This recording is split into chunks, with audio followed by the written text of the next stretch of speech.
How would you describe our show? We are not geniuses. We talk a lot of video games, TV shows, movies. Katie, and 3, 2, 1. You're listening to the Kinda Nerdy Girls, where it's fun for everyone. I hate it here. I'm leaving. All right. Welcome, everybody, to an all-new episode of Figure It Out. We have been gone for a while. We missed you guys. We definitely did. We are glad to be back. We have a lot to break down. So let's get right into it. Introducing the panel, starting off with Jaydee. What's up, Jaydee? What's going on, Streamland? How we doing? I hope everybody got to see Snake Eyes. Amazing movie. We discussed the four that. of us loved it. Easily the greatest movie of the year. I agree. Hands down, baby. Black Widow who? Next up, Joel. What's up, Joel? What's good, everybody? All right, and last but definitely not least, Pete. What's up, Pete? What's up, everybody out there in internet land? Absolutely. All right, so before we get into our main topics, I want to start off with Toy Corner. I got some new stuff in. Wanted to showcase it off. What you got? Starting off with the grandpappy of them all, Mr. Odin himself from the new Marvel Legends line. The helmet does indeed come off. I enjoyed that. Say it again, Joel. I thought you showed this before. No. No. I haven't seen Odin yet. Yeah, I was gonna say I got this while during our break. Got Odin. I got Thor. One thing I can say about this Thor that I really do enjoy, a lot of people mess this up. There is a big heaviness to his hammer that most toys are very light. This is hefty as fuck. Is that God damn it. Where's that? What's that? That Thor is from where? That's from the 2-pack that comes with Lady Sith. All right. So it's not specifically from no. I'm sorry. Yes, it's Thor Dark World. I apologize. That's what I thought. I was just gonna say Dark World, but I couldn't pull it. But that's what. So that's an Anthony Hopkins head. Yes. Oh, sorry. I apologize. Hold on. Let me bring it a little bit closer for you guys. Sorry. I can tell. Yeah. Oh yeah, that's good. Yeah. That's a nice likeness. Sculpt is really, really, really good. Very nice. Really, really, really good. They had another head of him smiling, but it creeps me out, so I keep that stored away. It's cool, yeah. I like. And my favorite purchase, you guys know I've been waiting for this for forever, and it finally came in yesterday. Mr. Obadiah Stane himself. This is the Ironmonger? Yep. Comes with his briefcase. I want to show it also comes with Stark's heart from the first one. I like that. And then you guys are gonna love the size on this big bitch right here. That's what she said. Whoa, that's not bad. That's dope. Is huge. Nice. Huge. And the one thing that I really love, I didn't even know you could do this. I saw someone who was doing their review of it. I wouldn't suggest it because it is a little loose, but if you feel the need to, you can put Obadiah's head on the iron. Oh, that's cool. That is cool. Check that. I appreciate that. I like that a lot. And one thing I've been trying to do is collect the boxes for this Infinity Saga line that Marvel Legends is doing. The side of their boxes are fucking beautiful, bro. Nice. Does all the artwork connect, or is it one artwork? It's probably one artwork, but I have to get on both sides. Yeah, I have to get I have to wait until the Stark and Thanos one get here to see what that box looks like. But I also pre-ordered, and that'll be here next week, probably before our next show. Surtur, and Surtur is actually weirdly a little taller than that Ironmonger. So yeah, they didn't make it small. They made sure to really capitalize on the fact that this guy is big as shit. That's dope. Yeah, and I think his sword is actually as tall as my Ironmonger. Cool. Oh wow, that's freaking cool. So I'll be able to show off the Stark and Thanos and the Surtur to everyone next week. But I really do love this Ironmonger. I will say the one bad thing is it's really hard to stand. Like if you just wanted to sit it somewhere to kind of show it off, it's a little wobbly in the legs. Right. But again, the Obadiah stain is amazing. The briefcase. By the way, one also thing, it came with the heart, and you know they were playing off of the scene where, obviously he takes Stark's heart out of him. He puts it in the briefcase of that scene, but the heart that they sell with this doesn't fit in the briefcase, and it's just like, why? So the briefcase does in fact open. It does open, yep. Which makes it even more frustrating because it opens, but you can't put the one thing in it that you want to put in it. So it closes good and it opens good, but It was probably from something else, and they just reused the mold for this. Yeah. that's probably exactly what they did, which is even more frustrating. Don't do that. That's Hasbro too, right? Yep. I'm trying to think if one of the Destro classifieds came with an attaché case, and I think it did. It did. And I'm pretty sure Pimp Daddy Destro came with an attaché. I love that Yeah, Deathstroke yeah. design, by the way. I need to I put got that it. in the movie. I got it. I just never took it out. I haven't taken mine out either. I actually just got the Snake Eyes and Timber 2-pack, but I didn't pick it up from the P.O. box yet. So I'll have that for next week. Pete. I know I failed you Very guys. Nice. See, because I want that Very so much, but it's so expensive everywhere right now. I think BBTS still has it. That's where I got it Has from. it? All right. Pretty cool. sure it's like $40, 42 maybe. And you know, they're real cheap. It was like $5 to ship the shit. Oh, perfect. Because since that movie came out, I'm having a tough time looking at my Snake Eyes movie figures. So. You should use that for sword practice. Right? Yeah. If I ever get a dog, that'll be his chew toy. Anyway. Anyway, no one else has anything new to show off, right? I No, do. I got never. 4 new pops. All right, Oh. Jamal, what you got, that's- man? Juwaan, how did I get those pops? I got them for Joel as an early birthday gift. Got him some pops. I know he doesn't do the action figures, which I wish he would, but he doesn't. So Well, if I get I got 'em room, pops. maybe I will. But right now, I'll stick to the little pops. I'll be right back. Give me a second. okay. See?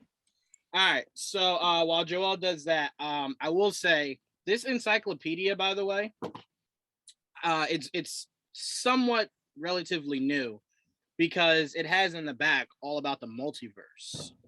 So either when they did this book, it was like we feel like Feige might multiverse it at some point, or this was very connected to what Feige was streamlining.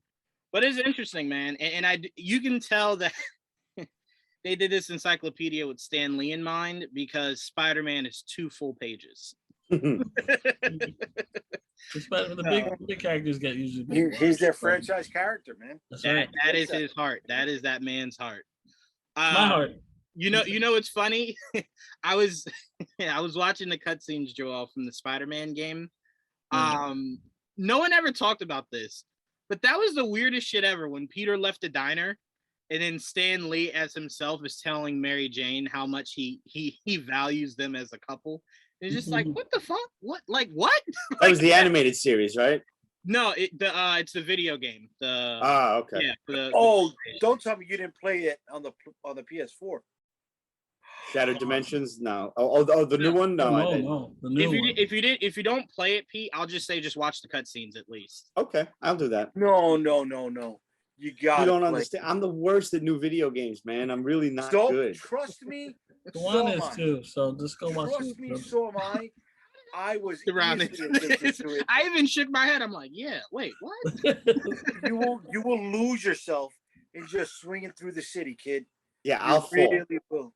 No, Did I tell you guys what happened when I tried playing Arkham Asylum? Did we ever go over this story? No, but I want to hear it. Go It's a ahead. very brief story. You know the opening scene of Arkham Asylum, the first game, where you have to save the security guard from Mr. Zaz. You got to slide down a little bat rope and kick Zaz out of the way. Yeah, I failed at that about 6 times, and he just kept. I failed at the tutorial.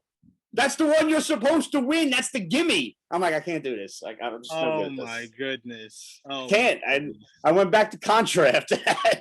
What do I know? bro, the Spider-Man game, it's just like it's fucking amazing, kid. Everybody was telling me that, man. I know. I still play it. I'd rather play that than the Miles. I mean, Really? You got against Miles. The Miles was Not still that, good. not. I don't have anything against it. I don't. I just feel the first one is a better One game than the second. Miles one. And the Miles was supposed to be an extension. It was supposed to be DLC content. Mhm. Right. It wasn't supposed to be a separate game. Right. You know, no Mhm. way they get all of that shit ready in a year. You know, no way. It was really supposed to just be pastime to the second one.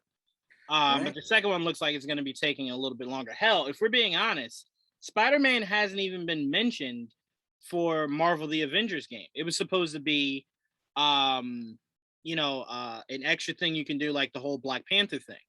And there's been literally no mention about it. So I'm like, I don't even know what the hell is going. And it's supposed to be, I assume, connected to that Spider-Man. I could be talking out my ass, but I assume. I hope not, because this is great just standing alone. If there's one complaint in that whole game, I went. This is the only game in my fucking life that I went 100% in the main game, 100% in all 3 DLC stories. Mm-hmm. I loved it. I still play when my nephew comes over. The one complaint of all the costumes that get unlocked, you don't get the original black costume.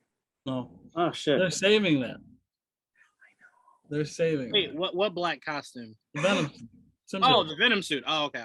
No, I'm sorry. When you said the black costume, I thought you meant from Night Monkey. That's what I thought. No, that's technically Noir. Yeah, that's technically their version of Noir. That's But Right. but yeah, Which the you black get suit's in not this it. game.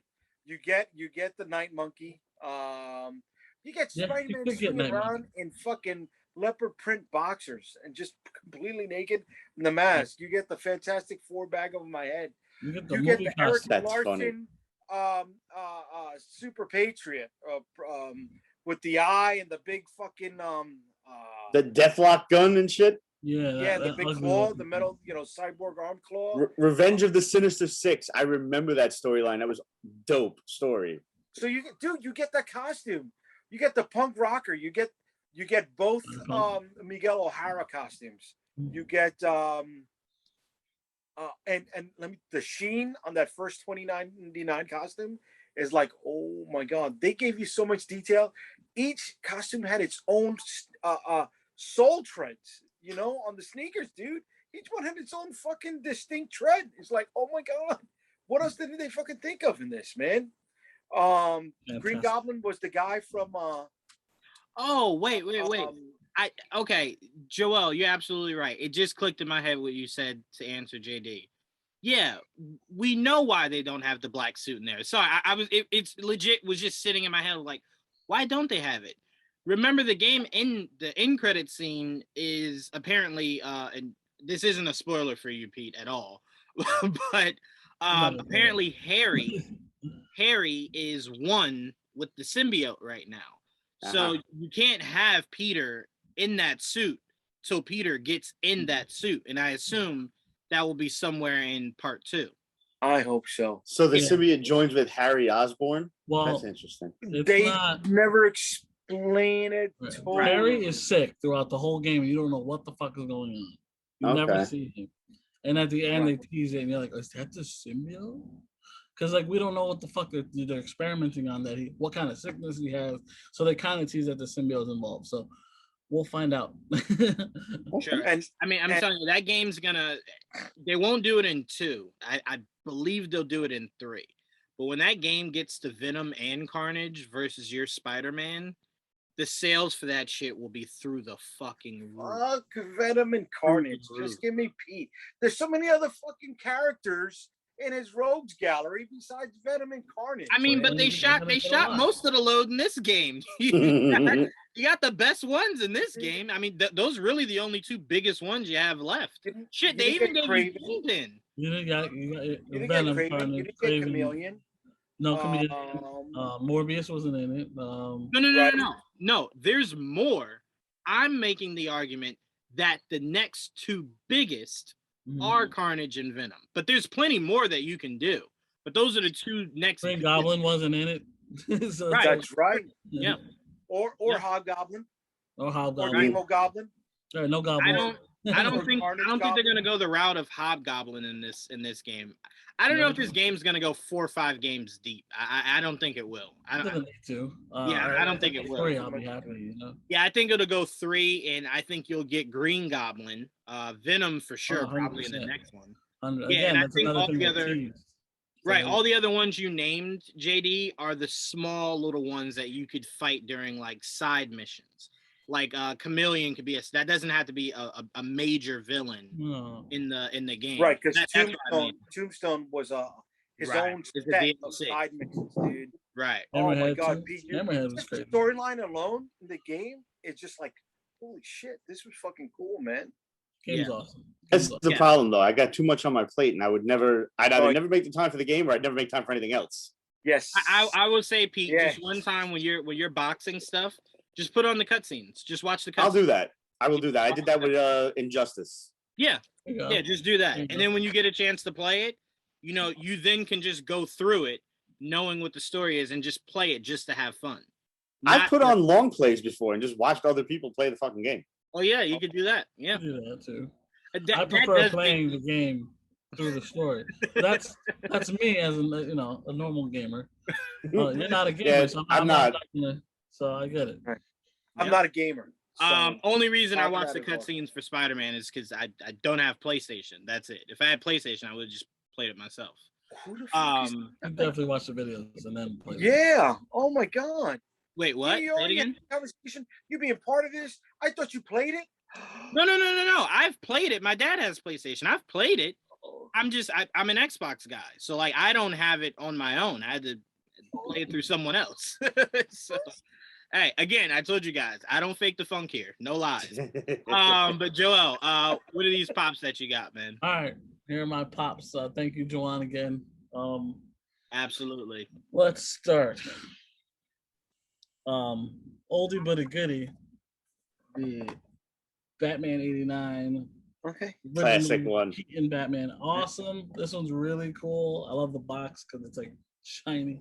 It's the 80-year anniversary of it, pretty cool. I really do like this one a lot. Don't really have many Batman pops, honestly. I think I have one other one, but it's like in storage or whatever. That was like one of the first ones they started changing, like the box art, I think. Yep. And it was really cool. Okay. Yeah, this is $270. I don't even know if a set what $275. I don't know. Really nice though. I really like it a lot. Thank you. My second pop was now this one makes me want to get more of the whole series. Whatever. The point is, I got Shang-Chi. Oh, he's doing a kick. That's cool. That is nice. Yeah, there's a regular one of him standing there with the staff, but I'm like, I like the kicking one. I'm like, I like the kicking one. I do. I like seeing just the soul. This is really cool. It's really cool. I'm happy to have a Shang-Chi fucking pop. Yeah, I might have to get that kicking one. That's really cool. Crazy thing is, Simu Liu right now is in New York City. Yes. He's just walking around the streets, and no one, even with the thing going on in the back of the trailer, no one notices him. And it's just like no one ever does. That's just New York City. Like, I hate when people do that. Like, dude, it's New York. Of course, no one recognizes. Everybody's on the go. Yeah, it's like come to New Jersey, you will be swarmed in 5 seconds. Like, we don't get stuff like this here. I know. My next pop. It got a little damaged, but it's just a box. The Mandalorian and dope. The child. now that I know the names, it's weird saying that, but they're pretty cool. Really like it. Him flying with the baby. Ooh. Yeah. I mean, it came damaged, Joel. Yeah, the box came like I guess it got bumped or some shit. Yeah. I'm gonna have a shit fit with Amazon about that. I don't like that. See right here. I don't know what the fuck happened. Weird. Yeah, okay, cool. Those bastards. Take a picture later and send that to me so I can have a shit fit with Amazon. Okay. Yeah. Amazon got pretty good customer service. They'll probably just send you another one. No, they will. They will. The other ones came fine. That one was the only one that was damaged. And I got Marvel Zombies. Cool. Oh, nice. Very cool. Had to do it. It's crazy. I was gonna get him the Michelangelo one of him eating pizza, and then I saw that, and I was just like, that just looks cooler. Like it just looks cooler. It just looks cooler. I like Zombie Wolverine because it. You guys can't see it up close, but it shows his adamantium hand. Like it's the flesh is off of it, and it's just like the skeleton hand. No, it showed. It showed. Oh, it showed? Oh, okay. Yeah. Yeah, it's hard to see, but yeah. Michelangelo eating pizza, you say? Yeah, I can send that to you, Pete. Yes, please do. Yeah, Michelangelo is my favorite turtle. Pizza is my favorite pizza. Pizza is one of my favorite foods. I agree. Can't go wrong with that, baby. Hold on, I'm gonna send it now because this is adorable. If I'm being completely honest, he is fucking adorable. Now I regret it. Now I have to get this for you, Joel. Now I just have to. But yeah, so Joel got some new pops in. Glad he got those before his birthday. I was stressing that it wouldn't get there before then. Well, way early. I got one every day for this week. I got one today, yesterday. I was like, oh fuck, it's every day is my day of my birthday. All right, just put it in the group chat. Perfect. Excellent. Thank you, sir. Absolutely.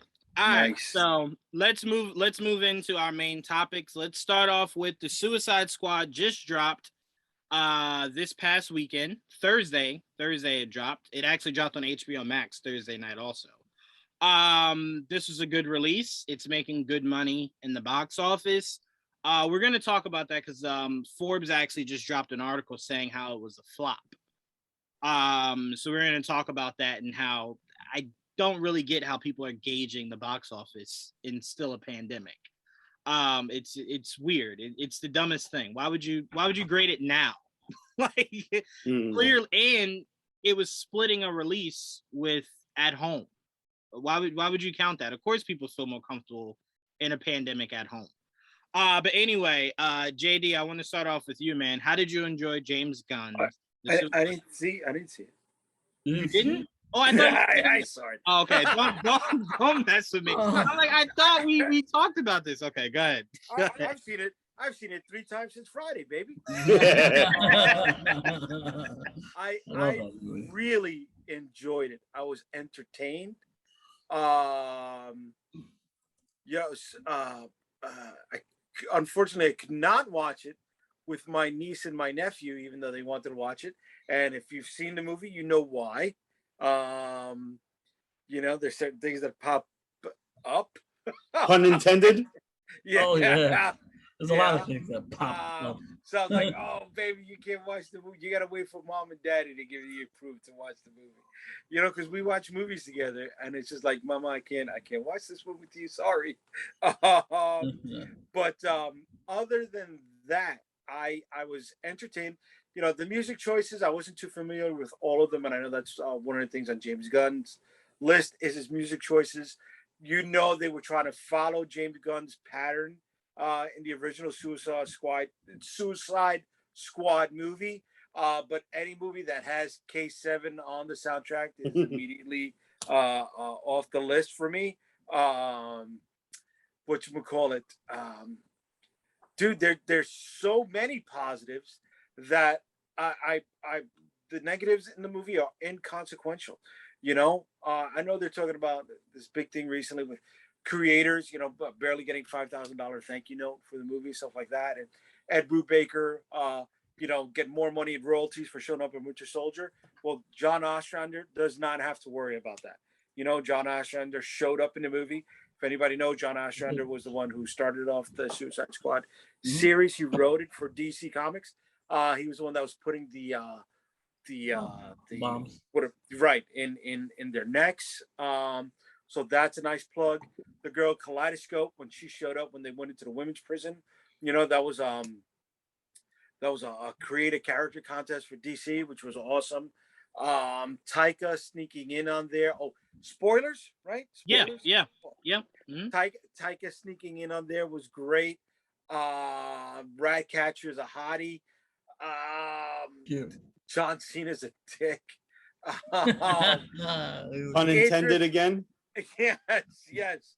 Idris Elba is a 1,000,000% improvement over Will Smith. Yes. I think if Idris was in the first one, it would have been a better movie. 100% No. 100%. No. I was never a fan of Deadshot to begin with.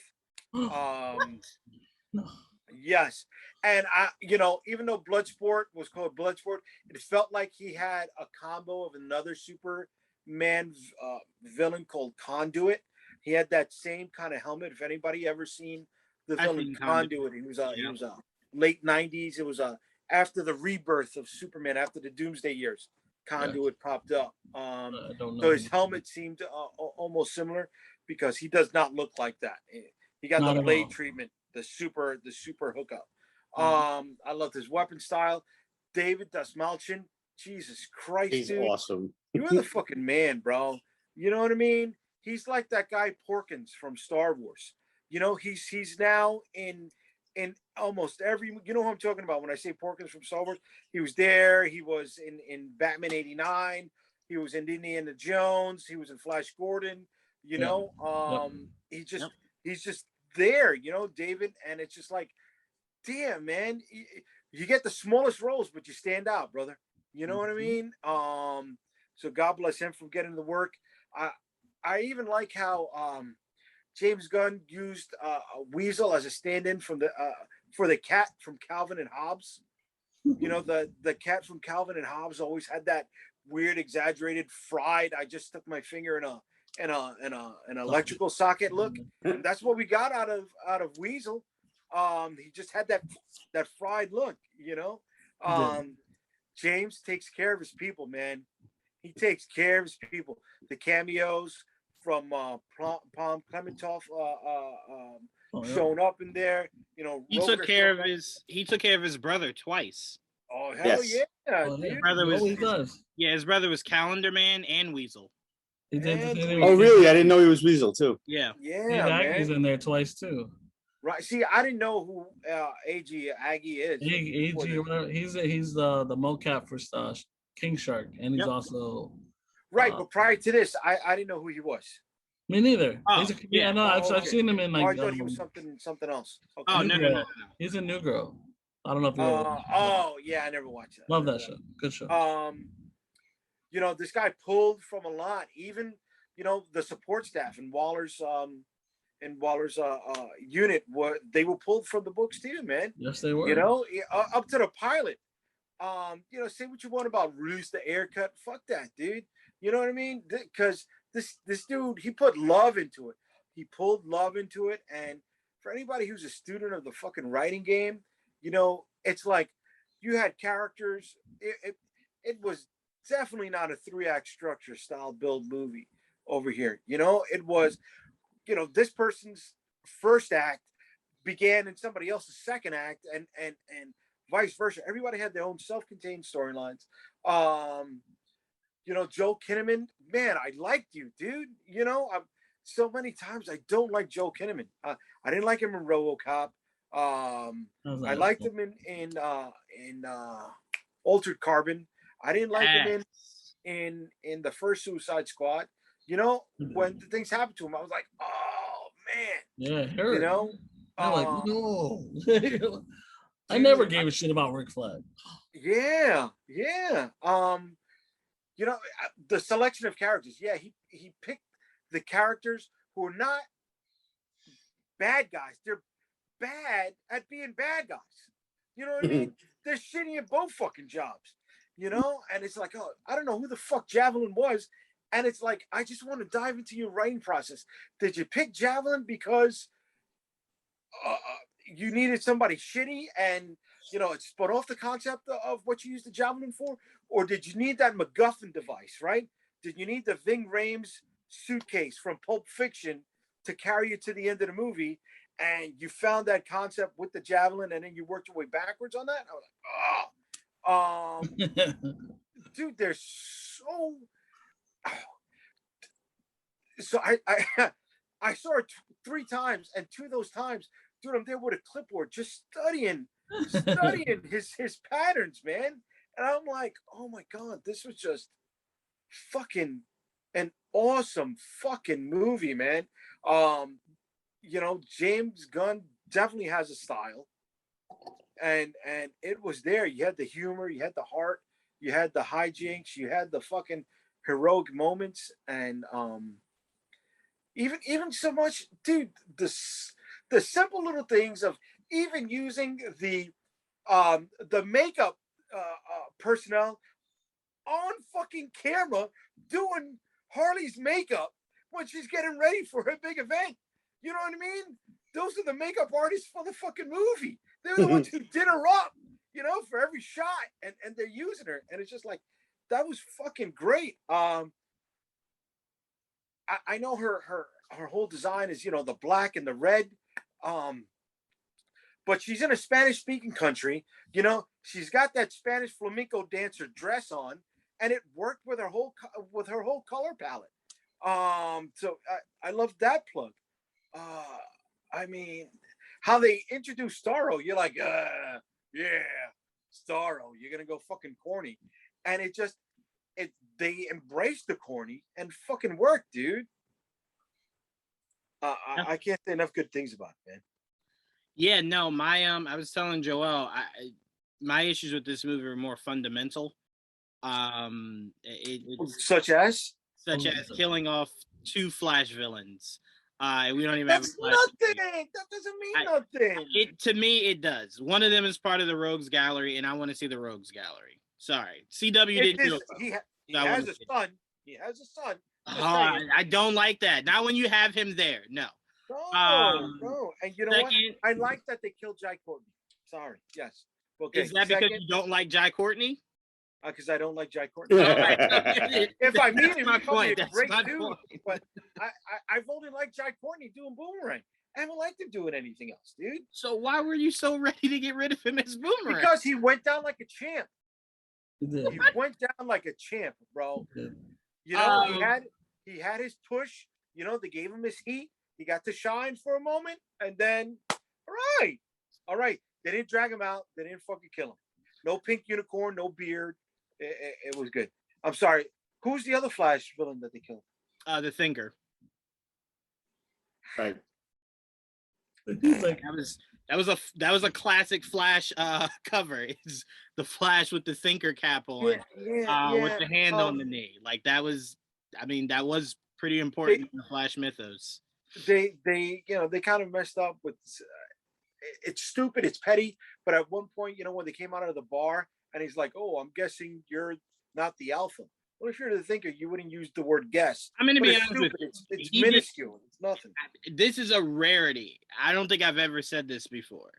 The CW did a better job of exuding the Thinker's abilities than this movie did. Because when you look at it, it's kind of just like, well, like, what do you? Because no. He looked great. The look and the actor was great. But if you had closed your eyes, you wouldn't have known that was the Thinker. Nothing about him exuded the Thinker, really, besides just the look. But I even liked Milton. Milton was fucking great. Milton was the star of that movie. Milton was great. By the way, Joel, God, and I just told myself don't forget it. I just had the name of the rat. And I immediately just Sebastian, thank you. Is it Sebastian?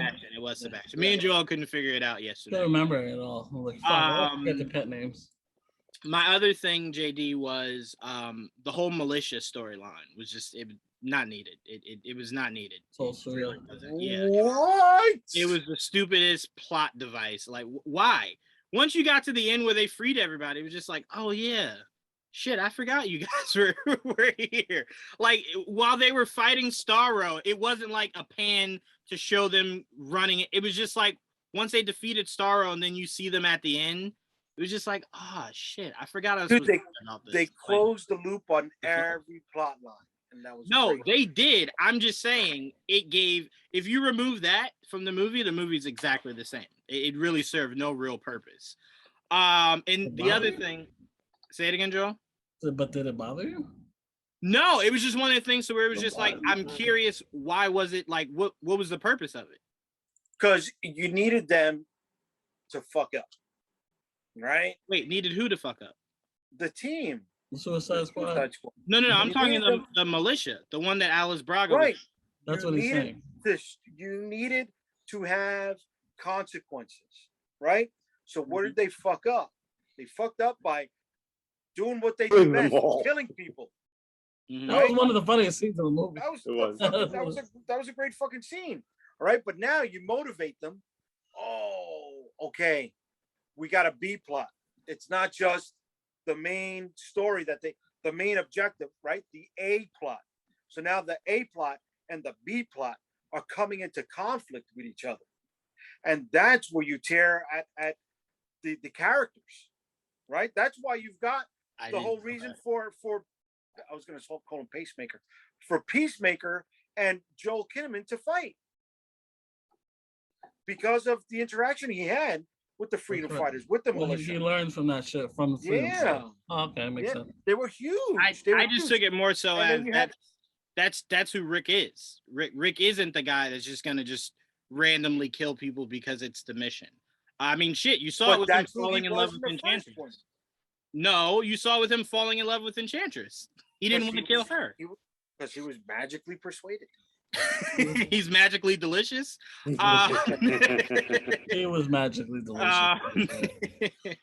I will say one of the directorial things I really love that James Gunn did in this movie was everyone that died. It was somewhat comical, right? It was just like, that's funny as shit. He just stepped on you.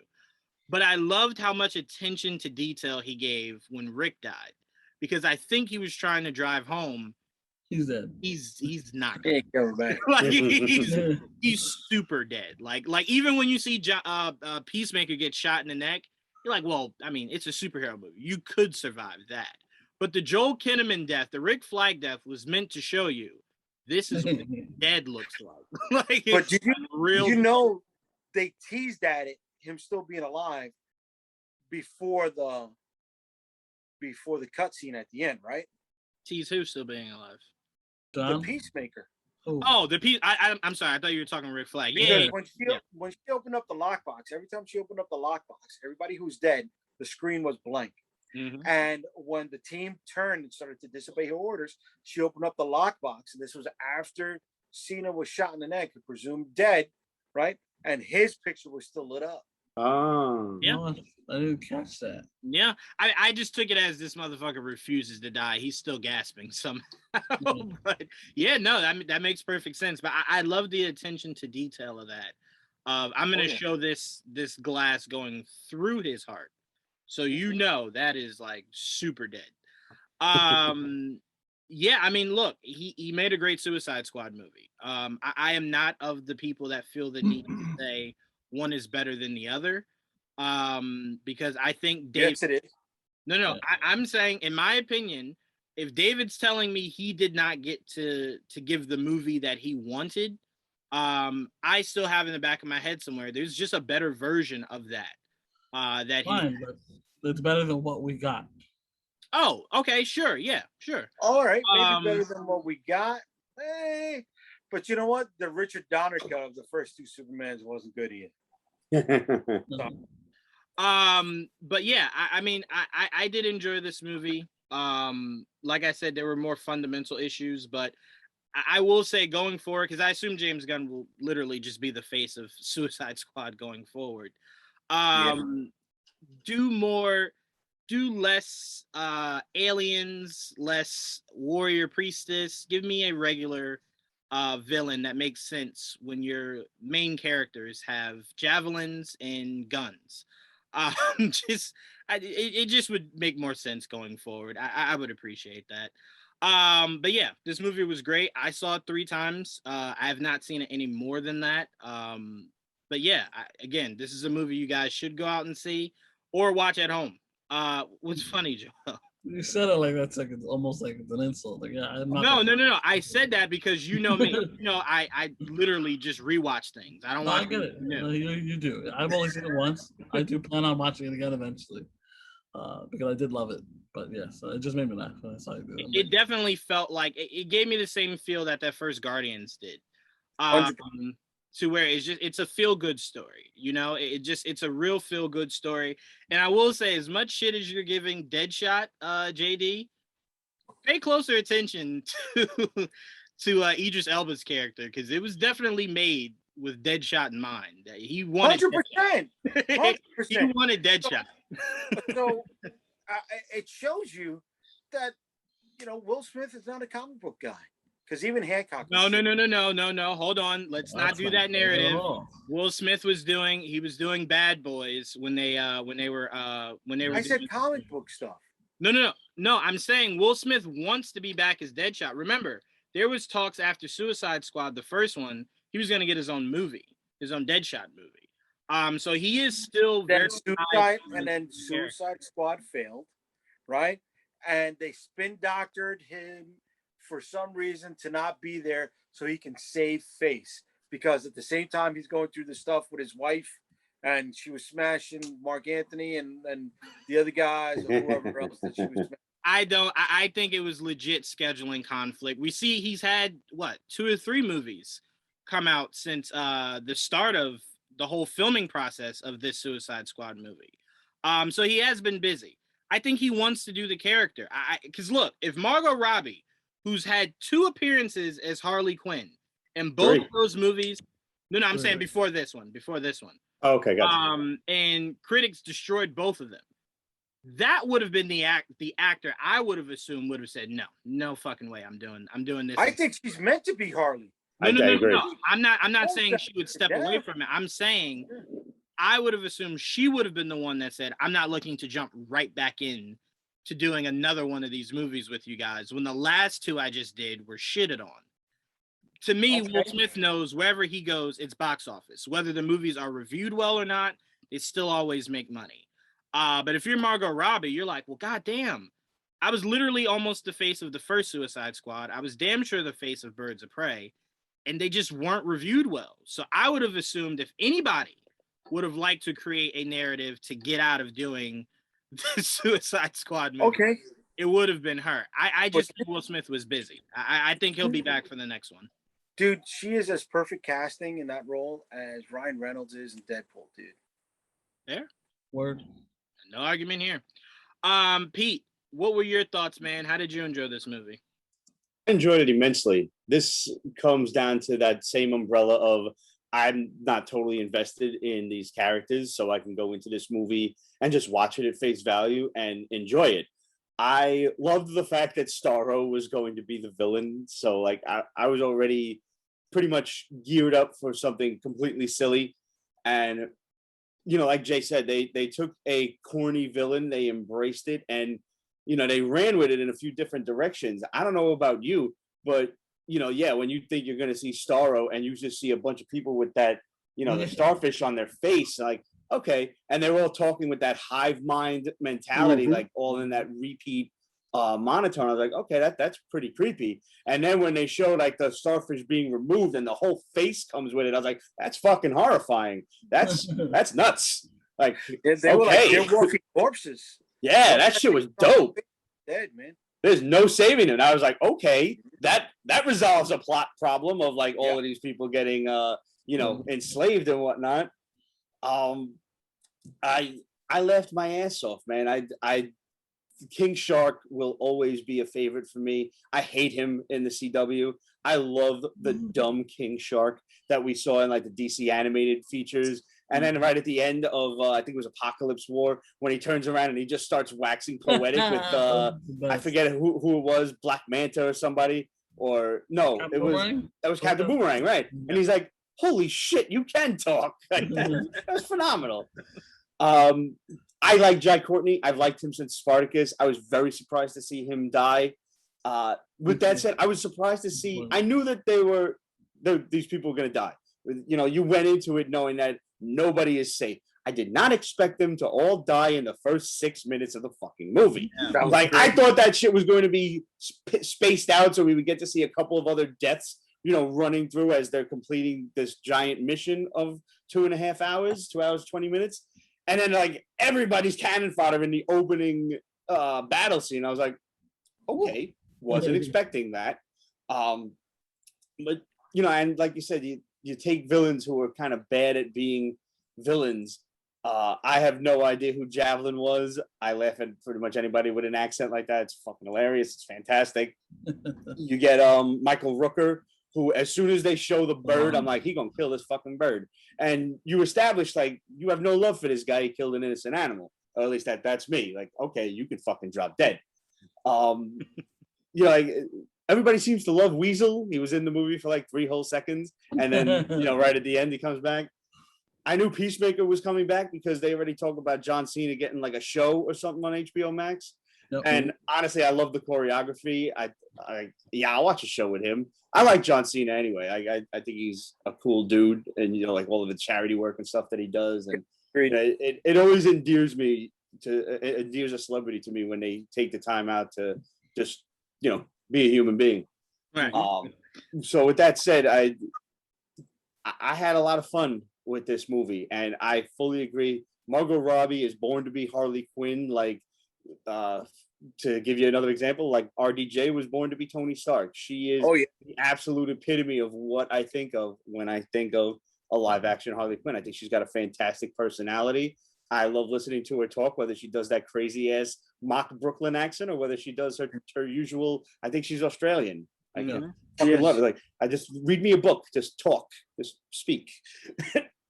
Dude, I studied it so much that I noticed when Margot tries to really get into the Brooklyn talk, the back of her tongue hits the top of her mouth while she's still like talking. So just to get like a little bit of that New York Pitkin Avenue old school Jerry Lewis thing out of there.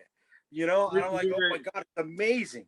We were saying, good. Me and Tia were saying in our review of Suicide Squad, we were joking because when Javelin goes, all American women love accents. And then she goes in the most New York way possible. Yeah, because we don't have any. We don't got none. We don't got none. In an accent saying that we don't have any accents. And me and Tia were joking because we were like, if you ever listen to Pete and Jaydee talk, you would think there's a whole nother place in America, different from America. Because they have New York accents. You guys literally, it's like I've never met someone from New York that has the New York accent, right? So when I first started talking to you, Pete, I was just like, where is he from? And then like, you saying like you're from New York, I was just like, oh my God, that's what all the movies always joke. That's what New Yorkers sound like. So when she said that, it was just hilarious because it's like, well, you're using your accent to tell him that we have no accents. It's like, well, that's one right there. So now I've always felt that. Like, I don't know what you're talking about, accent. I sound normal to me. It's everybody else, like people down south, y'all motherfuckers got the accent. Right? What's funny is my sister's lived in Georgia for like 6 years, and she's developed that Georgia slang down there, right? So when she talks, I'm just like, you were born in like the city of Virginia. Why do you sound like that? And she's like, what sound like what? And I'm like, oh, if you could just hear how annoying. Listen, Virginia has an accent. No, for sure. But she was born and raised in the city, legit the city. Like when you don't see a tree or a haystack or nothing. I was 15 minutes outside of DC. Right, and I was there 7 years, and when I get tired, man, that southern, that Virginian has started to come out of me, man. When I don't even try, like Terrence Howard. I don't even try it; it starts to bleed out, and I'm like, everybody says, "Oh, why are you doing an accent?" I'm like, "What accent are you talking about?" But whatever. And when I was out there, they're like, you sound like John Travolta. You know what's funny? You both mentioning how much you love Harley Quinn. I was saying how James Gunn's next project for DC, since he's apparently their new whiz kid over there, his next project should be adapting the Harley Quinn animated series to live action, where you bring back King Shark, you bring in Poison Ivy, and whatever else ridiculous characters you want to bring in, and have the plot be she wants to return to Gotham and be the new crime lord of Gotham. But she's struggling with trying to be the good Harley and trying to not be the bad Harley. And I'm like, James Gunn could easily write possibly some of the funniest shit for a live action Harley Quinn movie with her in King Shark, in Poison Ivy. Like he could have so much fun with that. That's the next project I think he should do to kind of revitalize Harley Quinn in the eyes in this live action DC world. Because Suicide Squad was a good first step. But I think she needs her own movie where there's no birds of prey. It's just about Harley. I unfortunately think that we already know how Harley's story is going to end, and it was told to us in Motu Revelations. What? When Evil Lynn just turned her back and went back to Skeletor, she was like, I'm starting to like you guys. That is what Harley is going to do. They already showed you when she shot this guy. If she doesn't kill the Joker, she's going to go back to him. And you know what? I don't... Here's my thing. I know a lot of people, they're in the, the so-called progressive mindset of like, oh, she doesn't need Joker. In my mind, I just like things in order. I don't mind if you're trying to abolish the idea of her being tied to him. But to me, just do things in order. We have not seen them properly together causing chaos, right? We heard about it. We saw the Lamborghini chase. But I would like to see elongated form of how shitty he truly treats her. And the relationship that the two have and just the crimes that they go on. And then if you want to kind of separate the two, by all means, but give me that first. You know what I'm saying? I'd like to see that just to fucking eliminate those stupid ass memes of people like, I want to love like Harley and Joker. Like, no, you fucking don't. Yeah. That's Stockholm Syndrome, you moron. Hell like, no. I hate those. I hate when people post that shit. You know what's crazy? People watch that first Suicide Squad movie, right? Where she jumps in that acid for him. And all they keep seeing is the love of it, not the abuse of it. And I'm just like, well, how do you look her jumping in that vat of acid and go, no, forget that. Look how much he loves her, though. It's like, but where do you see that? Go back to the original animated series. And that's like any one of those episodes. He's a total prick. 100%. Even the newer animated series where where Batman storms in and the Joker, Batman and Harley are both tied up and the Joker has to choose which one of them he wants to save. Fucking save Batman. He saved Batman over Harley and people are just like, I want that kind of love. What? I don't get it. I don't understand it. But give me a Joker that's the Cab Calloway Joker, right? Don't give me the Psycho Sid Joker we got from Suicide Squad, because I want the no, you know what I mean? I just, dude, it's just that dapperness where the comedy's there, but the comedy's just a veneer for that dark fucking center in there. See, I want a creepier. It's why when they first fan casted Skarsgård, I said, yeah, I do want that more. He is comical, but he's a dark motherfucker. I want a dark Joker. I want a dark, twisted Joker. And that's why I was just like, yeah, Skarsgård, he fits that bill. I wouldn't mind that. I would not mind that at all. I just want them to pick a Joker and stick with that Joker. That's it. That's all I'm asking. Don't do other Joker projects. Just one Joker, one singular Joker that we could see play around with Batman, play around with Harley. Maybe he's one of the people the Suicide Squad have to go stop. I want you to play around like that, but just one singular Joker. Here's a question for you. Do you think we'll get any sort of Joker like that in Titans season 3? I, unfortunately, as someone who saw the first 6 episodes, cannot speak to that.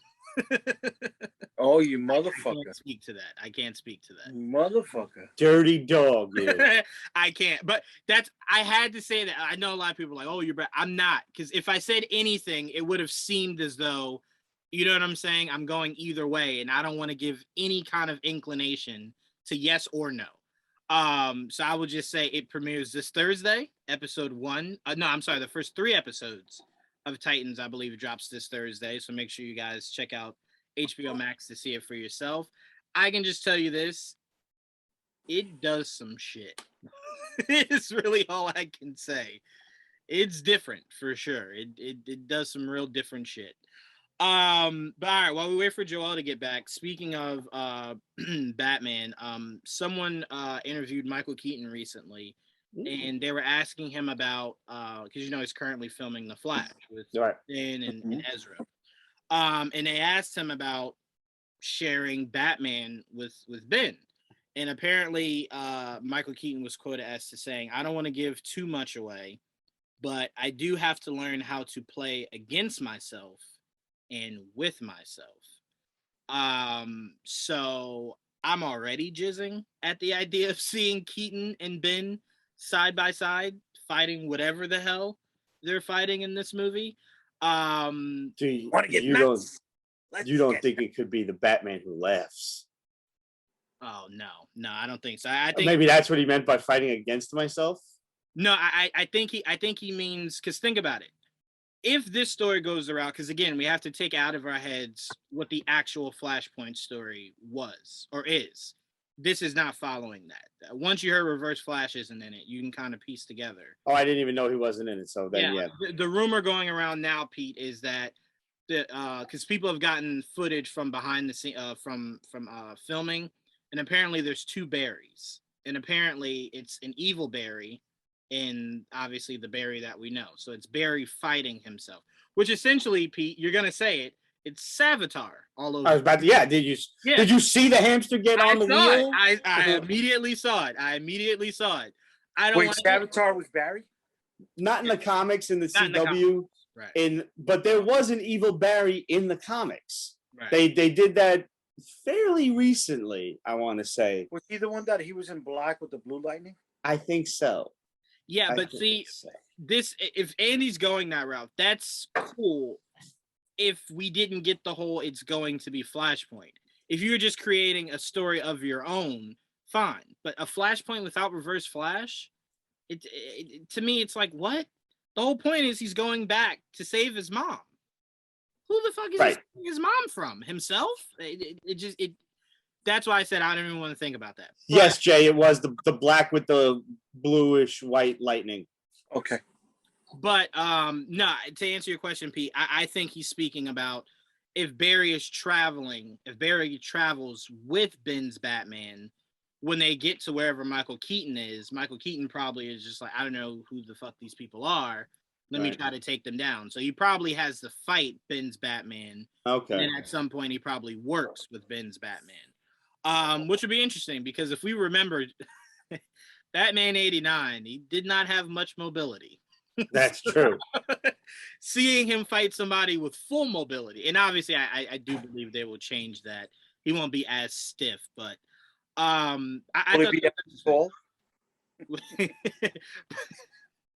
knowing how tall Ben is, I don't know how they're gonna work with that. Because Michael Keaton's not all that tall. So, they can film angles and stuff. They'll do it for sure. Right. But yeah, excuse me. So I am pretty interested in seeing what Keaton's Batman and Ben's Batman have to offer, and what Batman comes out of this. Because one of our topics tonight is the idea that we just got confirmation that Batgirl, the movie, does take place with J.K. Simmons, Commissioner Gordon. So he is the Commissioner Gordon for her HBO Max Batgirl movie. I was telling Joel said he doesn't really care. I kind of would have preferred her Gordon to be Robert Pattinson's Batgirl, purely because that Commissioner Gordon is black. So having a black dad and a Hispanic mom to me just rings better than a white dad and a Hispanic mom. And adoption to me is just it's weird, but you can obviously do mixed. But Jaydee, while we still wait for Joel to finish us out on Suicide Squad, Juwaan does not mean that adoption is weird, folks. Juwaan no. In this case, that adoption is not quite the answer to Batgirl. Yes, thank you for clearing that up. Adoption is not weird. Just saving you from the fucking internet funeral pyre. Yes, thank you very much. My mom was adopted. So yeah, no, I did not mean that. Thank you, Pete. I did not mean that at all. Jaydee was about to take the razor blade out from under his No, tongue. no, What the no. fuck you got to say? I know your heart was in the right place, Juwaan.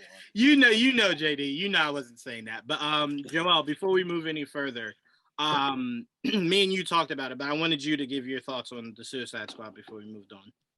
Yeah, well, just like everyone so far, I fucking loved it. I fucking enjoyed the shit out of it. I call it quite an improvement over the first movie. And look, and I enjoyed the first one. I'm not here to really talk about that, but I did enjoy the first one. It wasn't great. It had a lot of issues. Probably the worst of the DCU current movies. But this, in my opinion, was one of the best of the current DCU movies. So, what would have been better in your opinion? In the original? No. Than this in the current. Oh, what would have been better in this movie? No. Out of all, where do you rank it in the DC? Right now, it's in a fight with the first Wonder Woman movie. For what position? For number one. Oh, okay, good call. That's how much I like. Okay. I have it number. I still have it number 2 to Man of Steel. Man of Steel to me is still the bar for the DCEU. Man of Steel fell a little flat. No, Man of Steel is in the middle for me. Yeah. But I love Man of Steel as well. But I in my opinion, I think Wonder Woman is still number one. But this movie has a chance to. I don't know yet because it takes a while for me to solidify that spot. But so the Suicide Squad, I enjoyed it so much it might be my new number one. But I don't know yet. It's possible that it might because right now I have like Wonder Woman, Aquaman. I really liked Aquaman. I know a lot of people didn't love it, but I really enjoyed the shit out of Aquaman. Yeah, I really had a lot of fun with that. And then what was it? Shazam was really good too. So I mean, I can't wait to get more of these movies so I can say. And Zack Snyder's Justice League was also really good.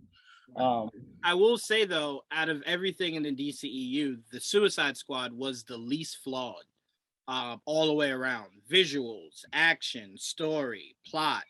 It was the least flawed out of everything. Wonder Woman, the only reason why I can never put it as my personal number one, that fucking third act, man. The third act just always fucking sticks with me. But I also understand people that have that to say about Man of Steel. So I get it. I completely get it. But Wonder Woman, Man of Steel, and the Suicide Squad are my top 3 for sure. Aquaman, I put on a different level because as much as I enjoyed that movie, DC has done nothing visually compared to what James Wan did with that Aquaman movie. It's fucking beautiful. Like you made something that should have been a joke. Fucking beautiful and majestic. Orm looked beautiful. Aquaman looked beautiful. Mira looked. It was just a beautifully shot movie. So that to me is on a whole nother level, just off visuals. Indiana Aquaman Jones. That's what it was. Yeah. Oh yeah. Yeah. Yes. Yes. It was just missing Harrison Ford. That's all it was missing. They could have done with a little bit without Pitbull in the middle of that, but whatever. Pitbull was in that movie? The music, it just the music was weird. It was where the fuck did that come from? Anyway, I didn't even realize it. Okay. Yeah, it was so to me it was so jarring. It just caught me. But aside from that, I mean, the rest of the movie was fine. But like the Suicide Squad, like this, like I love when you can take characters we don't give a fuck about and you make us give a fuck about. Like I remember when we first heard about the roster. I was talking with Juwaan like yesterday about that. When we first heard about this roster, and we're like, such a random assortment of characters. Who is Idris actually playing? Because then for a while we thought he was taking over as Deadshot, and then we're like, no, he's playing a completely different character. Oh, then he's playing Vigilante. And apparently everyone thought that because it said Vigilante in the back of his fucking chair for the longest time, because no one knew who he was playing either. Is Bloodsport an actual character? Like I'm very unfamiliar. Yeah. No, that's the John Byrne era. Okay. Exactly. Yeah. He actually did shoot Superman and put him in ICU. That's cool. Yeah, that's part of the comic book. So you know about the reason why he was called Vigilante, right? Vigilante? No, I don't know really know. No. Because Louis D'Esposito from Marvel came to visit James Gunn on the set, and they were trying to keep it a secret. Keep a secret, and Louis knew Idris from working on the Thor and the Avengers movies. Oh yeah, that is right. Yeah. Hemdale. Yeah. Shit, why did I forget that? I completely Come forgot. on, you guys! What? Come on! Which, by the way, Jaydee, I'm glad you name dropped D'Esposito. He does not get enough credit in anything. And that man has been behind everything. Your favorite cartoons, your favorite books, your favorite live action movies. His name is always there, bright and bold, but no one ever talks about him. That man knows his shit. What's he, like, a producer? Well, yeah, he is the producer. Yeah, he is a producer. He's one of the major exec producers. He's a Kevin Feige that we don't hear. Basically, yeah. Like if Kevin Feige ever had to take a year off, like he would be the perfect guy to just step right in and continue things. Louis D'Esposito is the reason why we got this guy as Thanos. Really? They are homeboys. Josh Brolin. Oh, okay. Yes. I didn't know that either. Look at that. Yeah, he's very big over there. It's just not a name that you really see and hear a lot, so you don't really think about it. But anytime Marvel does like these little featurettes, he's always in them. So like, you know, I made it a point to kind of, who the fuck is this? I'm like, shit, he's on everything. Earth's Mightiest Heroes, Joel, executive producer. So he's been everywhere for Marvel for sure. So I'm sorry, Joel, go ahead. No, that's fine. But we were talking about the Idris Elba's mystery character. For the look, we didn't know who was the last Venom. Is when we found out who he really was. Venom last year when they announced it. Literally, like the hours before they announced it, that we found out it leaked on the internet. But still, that's hell of a job keeping that a secret. Because and the fact that that we found out and we're like, who the fuck is Bloodsport? And like, even though he's a real character, he's such a low level character. No one knew who he was, and look, that's why no one really bitched about them changing him so much. You know, he has a really cool costume. They changed his ability. Everything was changed up. So, and now it's changed in the comic. I got a preview because he's in the comic book now, and he has the same costume from the movie and the same similar abilities. So I'm like, all right. So I got a sneak peek, like maybe a month ago in the Suicide Squad comic book, but. Awesome. Like that new suit looks dope. Like Idris killed it again. And I understand why they wanted him to be the lead because he's the man, right? And his back and forth with fucking John Cena as the fucking Peacemaker was awesome. Because I loved their back and forth the whole time. And I can't wait to see a Peacemaker movie. And Vigilante is supposed to be in the Peacemaker show. So we will get Vigilante anyway. Okay. I didn't know that. That's awesome. You'll be getting classic Vigilante. Well, not classic. I guess not the cowboy Vigilante. We're gonna get the all black Vigilante, right? The CW Vigilante. Yeah, the one that was on the CW. But the Peacemaker, another character I just never thought they'd make popular, and I was super surprised they went with the classic look. And he went and he pulled it off. And look, John wears that suit everywhere. It's true. And then I all the credit to him because he looks great in it, and I really can't wait to see him again as Peacemaker because he was awesome. And look, I was sad to see Rick go. Look, I didn't really give too much shits about Rick Flag in the first movie, but they made me feel for it because when he got stabbed in the heart, I was like, damn, he grew on me. I really liked him in this movie. And that's good writing because you're like, fuck, I didn't give a shit about him before. Now I really give a shit, and they fucking take him away from me. But all the respect in the world for Rick Flag. Hold on one second. I got like 1 second. Okay. I will say if we don't see John Cena show up to SummerSlam as Peacemaker, what was this all for? You know what I'm saying? What was this all for? He can't, but he'll be there for it. Shit, why not? Why can't he? Strike a deal, man. This movie will still be in theaters and obviously still on HBO Max when SummerSlam comes around in a week and a half. So why not? Why not come out as Peacemaker? My bad. Listen to his interview on the Nerdist on ID10T with Chris Hardwick. Oh, he said he literally speaks about that? Yeah. Okay, I'll make sure I check that out. Because I'm like, that would be hilarious. Him coming out as Peacemaker. That would be dope as shit, man. Bring some of the squaddies out with him.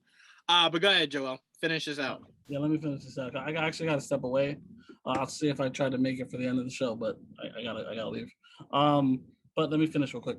King Shark also killed it for me. Fucking love King Shark. I think people are talking about it, but oh my god, he fucking stole the movie from me. And it just Fucking Sylvester Stallone. I didn't know I was gonna like it.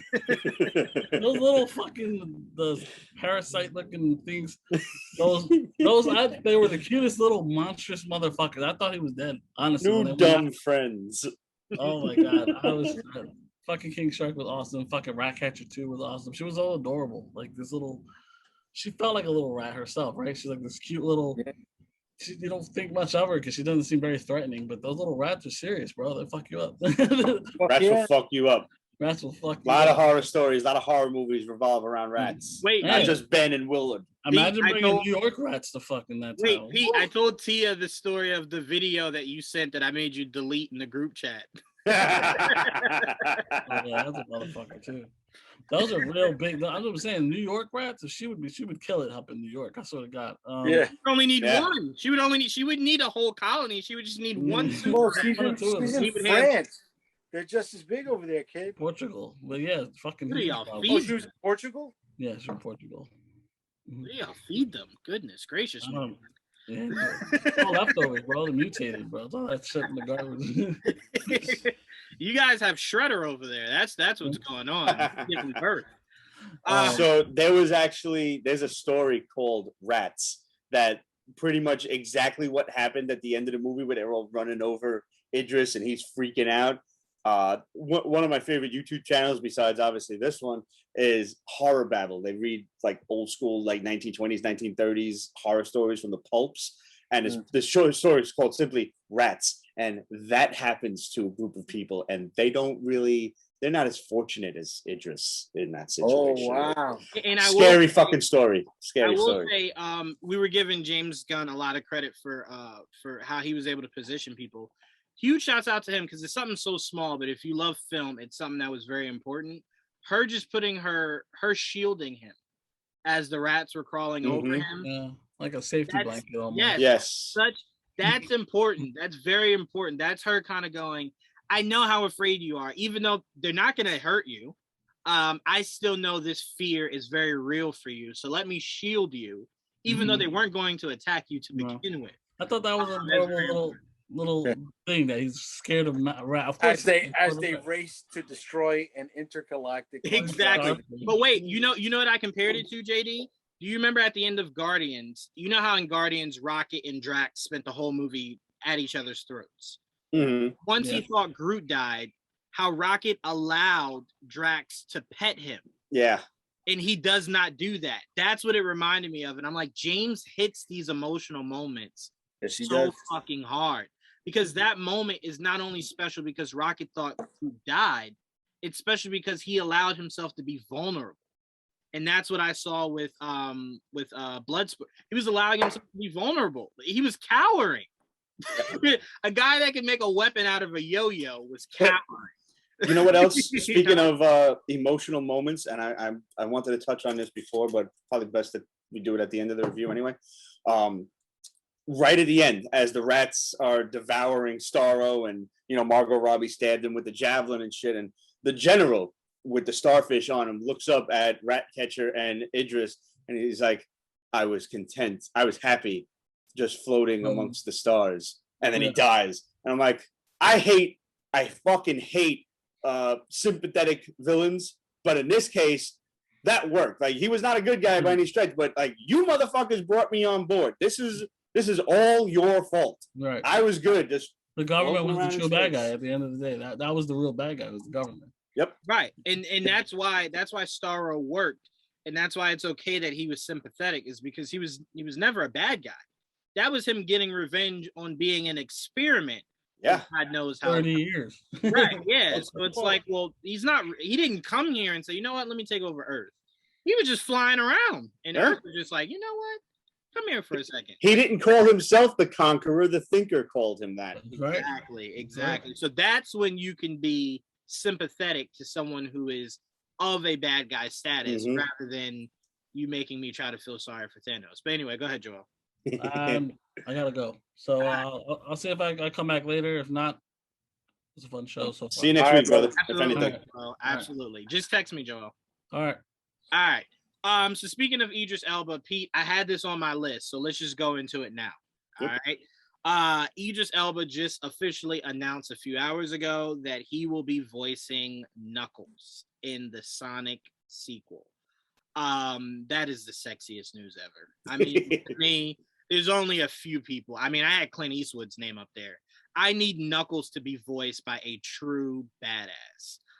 Somebody that I'm just like, yeah, when he speaks, you don't even have to see Knuckles do anything. Just speaking kind of sends shivers up your spine. So Idris Elba kind of just going knock knock, and then underneath it, hashtag Sonic Movie 2, hashtag Knuckles with the Arthur Knuckles fist. I love it. I can't wait for this movie. I am really interested if the same voice actor is voicing Tails. I haven't heard anything about Tails. But Jim Carrey will be back for Dr. Robotnik, which is huge news because he is very, very keen on not doing sequels. It's why we never got a mass sequel, a real mass sequel. And he he only did obviously the one Kick-Ass movie or whatever. So I'm glad he came back for this because we really do need him back. Well, he did 2 Dumb and Dumbers and he did 2 Ace Venturas.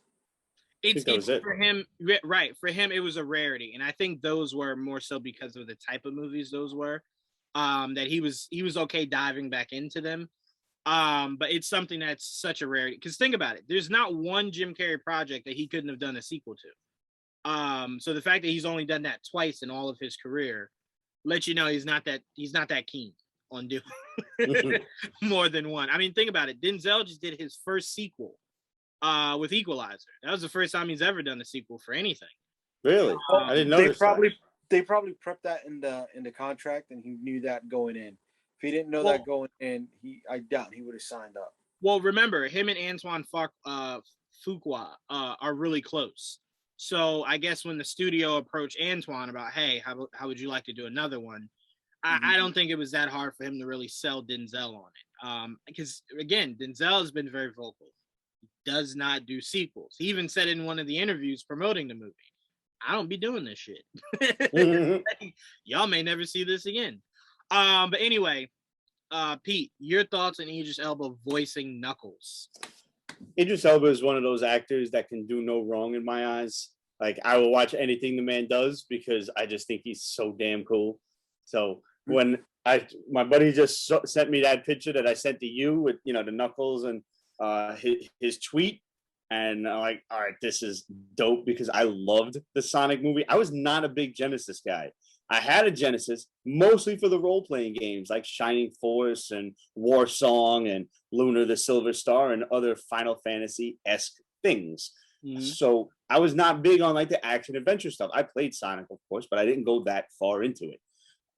But that said, I loved the Sonic movie. I thought Jim Carrey was phenomenal. It's great having him back just acting because I know he kind of quit for a while because he was so disenfranchised with Hollywood and the bullshit that comes out of it and the bullshit that's attached to it. And I will save all of that for the conspiracy episode. But nevertheless, I'm friggin' thrilled. It falls under that umbrella of there's a very few actors that I'll just like accept whatever the hell they do. Denzel is also one of them. I can't think of a bad Denzel movie that I've seen. Two Guns was pretty bad. Which one? Two Guns with him and okay, I didn't see that one, so he's still off the hook for me. But I'll watch it and I'll let you know. I'll definitely keep you posted. I fucking hated that movie. And if we talk about it later, like there was the race swap in He-Man Revelations with King Grayskull, and I was all set to hate that. I honestly was. Not because I have any particular affinity for King Grayskull or I think he should be a white guy or a tan dude in fucking Speedos or whatever. I just I hate, not for nothing, I hate seeing black guys get white folks fucking hand-me-downs when it comes to characters. All of a sudden they get swapped out. I was like, come on. You could make a dope-ass new character until, like I said, I was all set to hate this shit. And then Dennis Haysbert opens his mouth. And I'm like, I can't hate this. It's fucking Dennis Haysbert. This guy is awesome. I've loved this man since fucking Joe Boo in fucking Major League, for God's sake. And forget 24. He was I'd have voted for that man if he really ran for president, for God's sakes. You know what's funny about you saying that, Pete? And I'm gonna pass it to you, JD. I always say this. You know how people say I'm sick of reboots and making movies that we've already seen. Those are the same people who don't go out to see movies that are brand new, movies that have never existed before, or buy brand new books, or buy brand new comic books. Exactly. Yeah. So I know the reason the reason why I am always for race swapping, even hand-me-downs, is even if it gets people up in arms, it's getting people aware of how they only pay attention when it is somebody they are aware of. Because I've said it before, Jaime, now that we finally got him casted, and we're getting an actual series for Blue Beetle, no one knows who the fuck Jaime is. Me and Joel have been saying for years, Jaime should have been part of the Justice League and not Cyborg. You know how many people have said, I don't know who Jaime is? Well, you got to go check. Like, you know what I'm saying? Let me ask you this. In terms of that, I liked Jaime when he was running around in the Titans. But does that really count as a race swap? Because all they did was make another Blue Beetle. No. Blue Beetle. No. I was using that for the example of that's a new character that people had no interest in even checking out.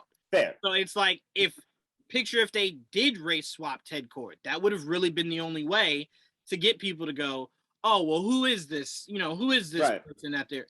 Outside of that, you don't get people really interested in finding out about new characters. Look at Miles, man.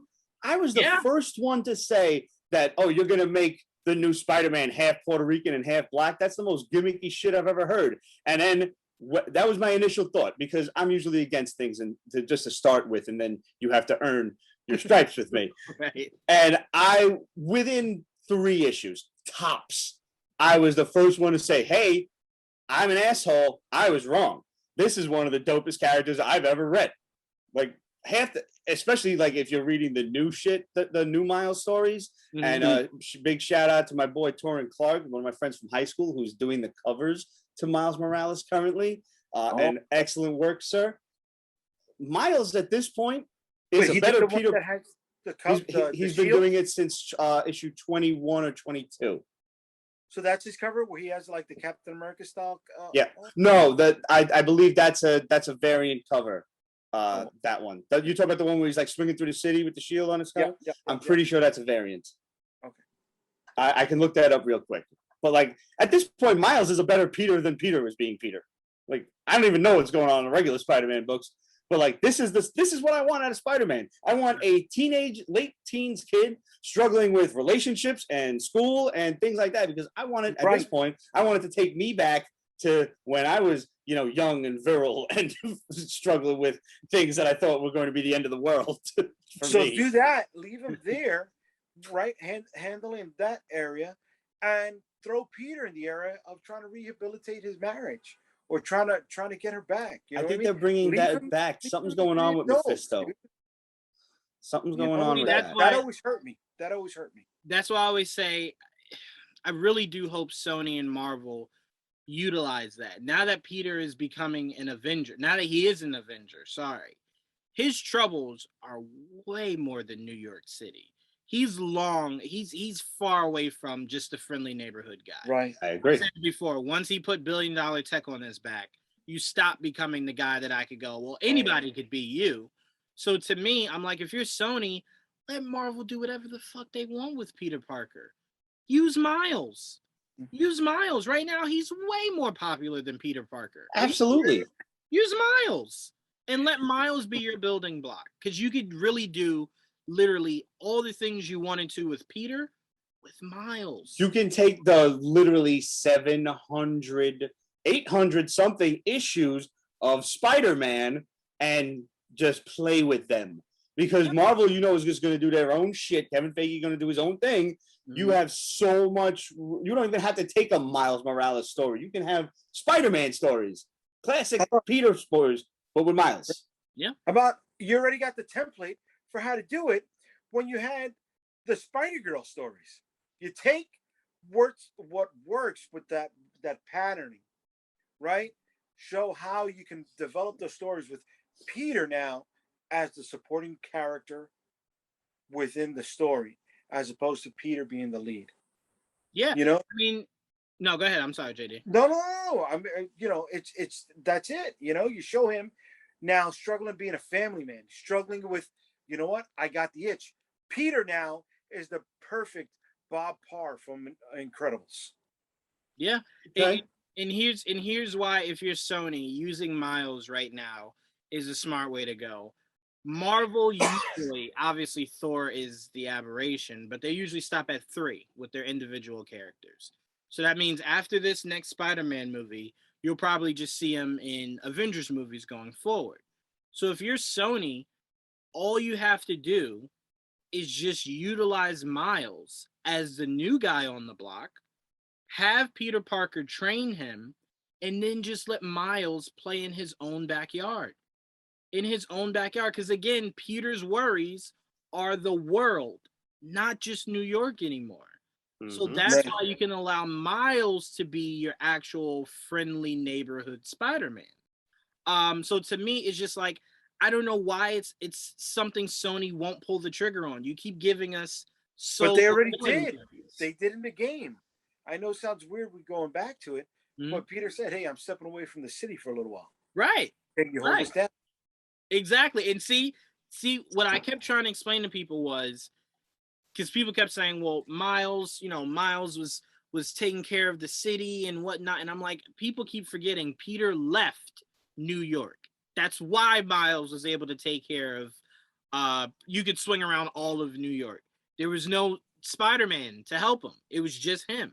So I'm saying Marvel can utilize, or Sony can utilize that, because Peter's worries, you can't have Peter join the Avengers and his worries is just New York. Mm-hmm. You've lost that. You've robbed him of that. So now I thought they were going that way.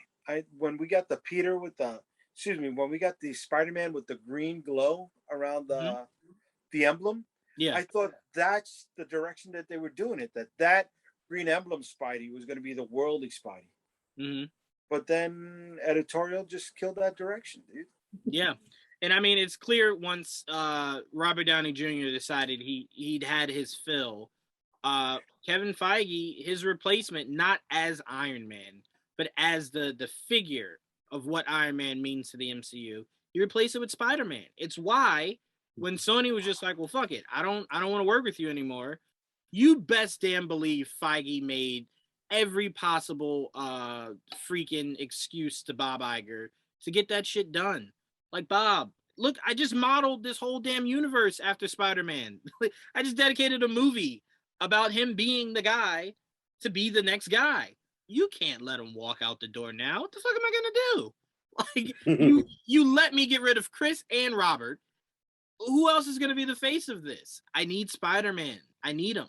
So to me, if you're Sony, give me Miles. I'm just imagining, like you said, Peter being unable to be the friendly neighborhood Spider-Man, like just being centered around New York. And I'm just like imagining like an Avengers trouble alert news report, whatever. It's like the Masters of Evil are attacking California. And he's like, who cares? It's California. Right. Like, nobody gives a shit. I'm not going to swing out there in time, guys. Yeah. Like, I can't get there. I live in New York. Sorry. There's no big buildings. It's California. Nobody gives a rat's ass. Yeah, nothing is higher than 3 stories out there, guys. Right. See, that's one thing that they only utilize a little bit that I would like to see them utilize once we get a new Avengers roster. Avengers were able to go from California, which was their base, or New York, to wherever in the world because they were always there together, at base together. So you can't have Clint here, Spider-Man here, and then when an Avengers movie comes, they just hop on a jet and meet up somewhere. No. I mean, there is the West Coast Avengers. So Pete, let me say this before we go any further, man. It will always be a regret for me that Avengers Endgame didn't end with Wanda asking Clint, like, what will you do now? And he goes, I don't know. I always thought about maybe moving out to the West Coast. I would have fucking, my brain would have exploded. Like it would have gave War Machine something to do. It would have gave Clint something to do, building that whole West Coast Avengers. I that's why I said Feige loves, and he knows more about comics than I could ever dream of. but he skips so much shit that is just like, bro, why wasn't West Coast Avengers a Disney Plus series? Why am I getting a solo Hawkeye series? Why not make that into a West Coast Avengers? Why? You got so many characters now. There should be sub-levels like the Avengers. Here's the Kid Avengers, or the Young Avengers, sorry. Here's the West Coast. Great Lakes Avengers. Like, well, what was that? Flat Man, Fat Girl, something like that? Flat Man and Fat Girl? I don't remember. There was one dude who was like just completely flat, and I'm pretty sure he was called Flat Man. Big Betty? Big Betty? Something like that. Dinosaur, Mr. Impossible, Flat Man, Doorman. Let me see if I can see him. I got everyone but the big lady. It was Big something. Big Barda, Big Bertha. Big Bertha, maybe. I want to see how that looks. She was skinny. She could turn into she was a supermodel. Oh wow, that's not in here. I'm on the wiki at the moment. Big Bertha. It was Big Bertha. Wow, Flatman's not in here.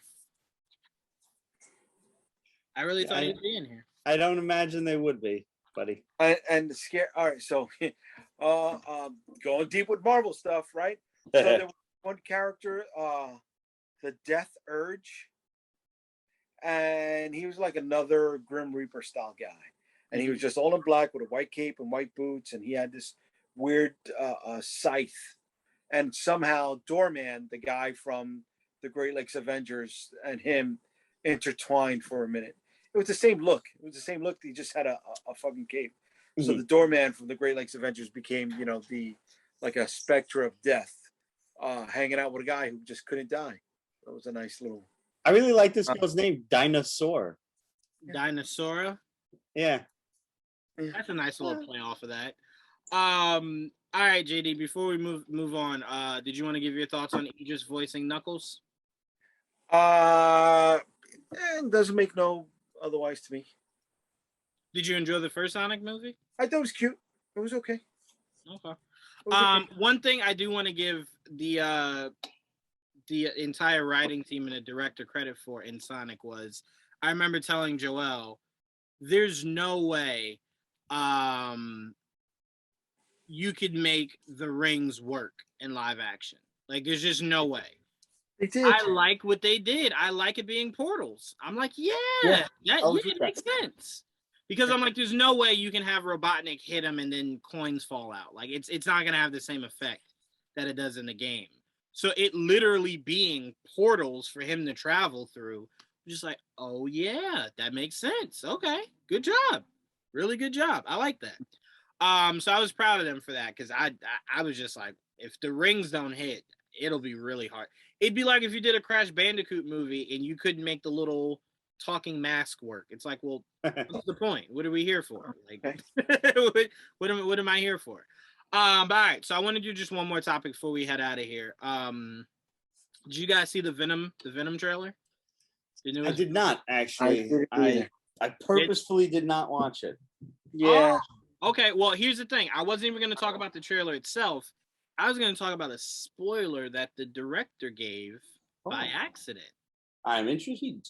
The director had said in an interview that came out a day or two ago that, it's very fun dealing with talent like, obviously Michael Keaton. We saw him. No, I'm sorry, the Morbius director gave a spoiler. Sorry, it was the Morbius director.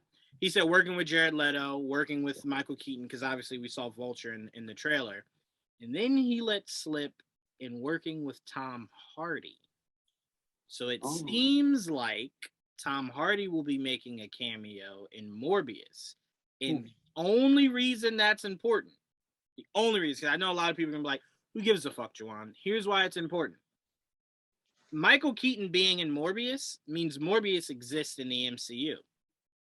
Venom being in Morbius means that now Venom exists in the MCU. So I don't know if this is fallout from the multiverse or if this has been part of the plan all along. I think a little of column A and a little column B. It could be.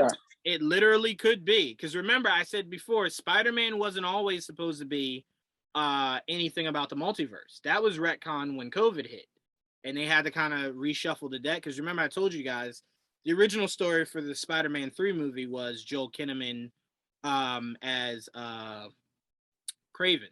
It was going to be Kraven. That was going to be the big bad. So clearly things have changed, and that's not the route that they're going. I didn't know that. Okay.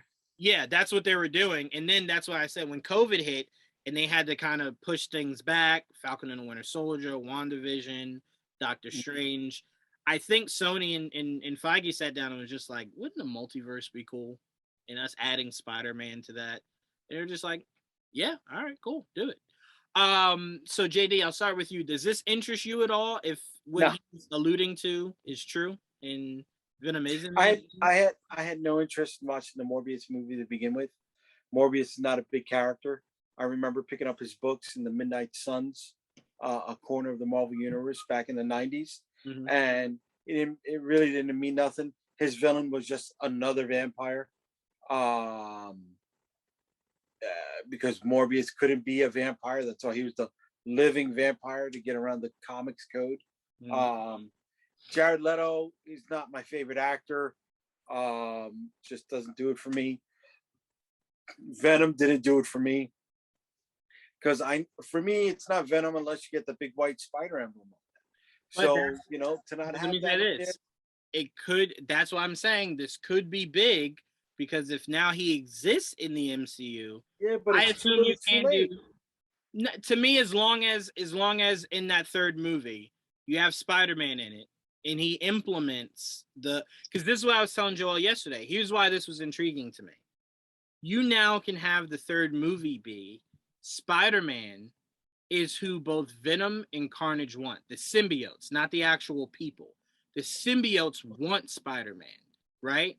So obviously you get Venom and Carnage. You guys remember how the animated series intro ended with both Venom and Carnage pulling Spider-Man towards them? Yeah, it was an homage to that Amazing Spider-Man cover. I forget what number it was. Yep. So it's a fight for Spider-Man, and then out of jealousy, Venom. The Mark Bagley cover? No, it was a it was like the two suits. It wasn't a Carnage suit. It was the standard red and blue and the black costume, both pulling at Peter and his like body's right there, and it's got like this blue kind of checkered background. I forget what number it is. I can look it up right quick while I'm talking. But I'm saying you can have Venom be envious, and that's what makes him get the action. As long as he gets the logo. But if they're telling me they're going to go through all this time with Venom and never implement it, then I'm with you, Jaydee. But to me, now, if you're saying Venom exists in the MCU, we're only one step closer to getting it. So that's why I said this is, if true, this is interesting.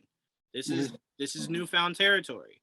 Because we have not heard Feige come out and say, yeah, Venom's in it. He keeps saying until Feige speaks, then for me, I'm not even wasting my breath. 258, guys. ASM 258. Okay. You're going into spoiler. You're going into speculation territory again, bro. You're like, no. It's not a theory. I only spoke on it because the director had mentioned that working with Tom Hardy, Keaton, and Jared Leto. And I'm like, well, Venom shouldn't be in Morbius. We hadn't heard that. So if he is, that means they live within the MCU. And if that's the case, then we're just one step closer to Venom and Spider-Man interacting. And then that's when we can get the actual logo on the chest. So that was the only reason why I went into that. If it wasn't for the director saying that, I wouldn't have dove that deep into that, because until Feige says anything, who the hell cares? Yes, sir. But Pete, what are your thoughts, man?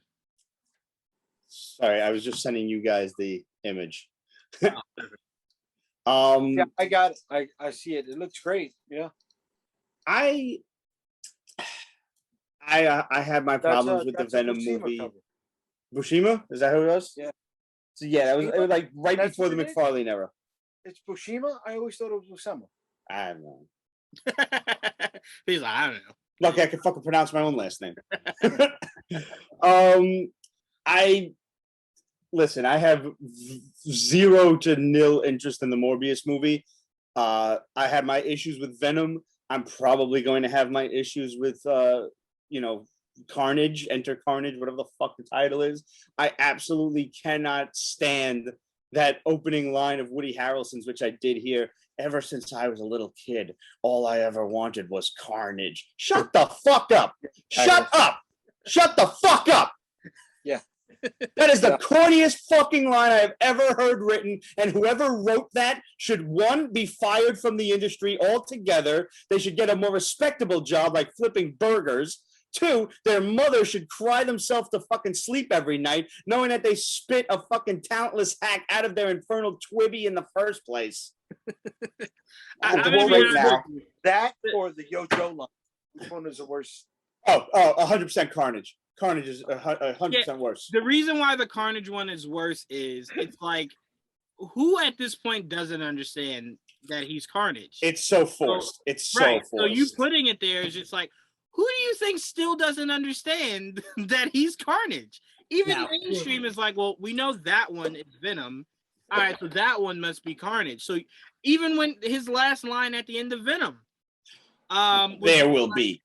Oh God, it's awful. It's so bad. Like, first of all, him saying that doesn't help anybody in mainstream. If they don't know Carnage, that line didn't help them. Nope. That means it was for us.